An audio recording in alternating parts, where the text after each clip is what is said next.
एक बार एक गांव में एक साधु रहता था जो भगवान पर बहुत विश्वास रखता था।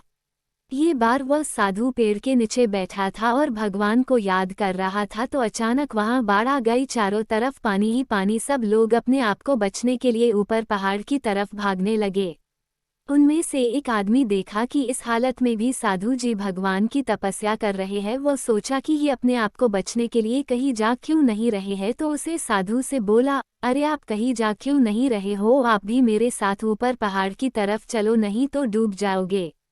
साधु बोले, अरे हमें क्या होगा, मैं भगवान की इतनी तपस्या करता हूँ, मुझे कुछ नहीं हो सकता, मुझे भगवान अपने आप बचाएगा। धीरे धीरे पानी साधु के कमर तक आ गया। अब लोग वहां से नाव लेकर निकलने लगे तो उनमें से एक ने साधु से कहा, अरे पानी आपके कमर तक आ गया है, आप हमारे साथ चलो। तो साधु ने कहा कि नहीं नहीं, भगवान मुझे अपने आप बचाएगा, और वह नाव वाला भी वहां से निकल गया। कुछ देर बाद पानी इतना बढ़ गया कि साधु के सर तक पहुंच गया और अब लोगों को बचने के लिए हेलीकॉप्टर निकलने लगे। एक हेलीकॉप्टर साधु के पास आया जो कि आखिरी हेलीकॉप्टर था। साधु के पास नीचे रस्सी फेंकी और बोला, इसे पकड़ो और ऊपर आ जाओ, नहीं आप डूब जाओगे, यह आखिरी हेलीकॉप्टर है और आपके पास में दूसरा कोई रास्ता नहीं है बचने के लिए।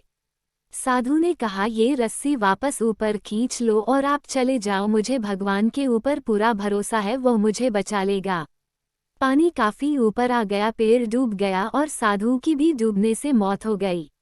मरने के बाद साधु भगवान के पास गया और बोला, हे भगवान, मैंने पूरी जिंदगी आपकी तपस्या की, मेरा सारा जीवन आपकी आराधना करने में लगा दिया, फिर भी इतने भरोसे के साथ इंतजार किया कि तुम मुझे बचने आओगे, लेकिन वहां मेरी डूबकर मौत हो गई और तुम नहीं आए, ऐसा क्यों?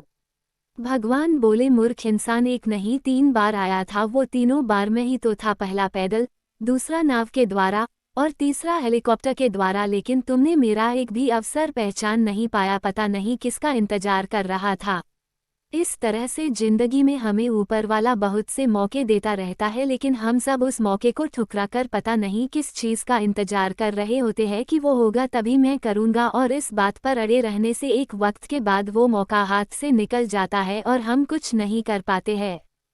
तो किसी भी अच्छे समय का इंतजार मत करो, जो भी करना है आज और अभी से ही शुरू कर दो।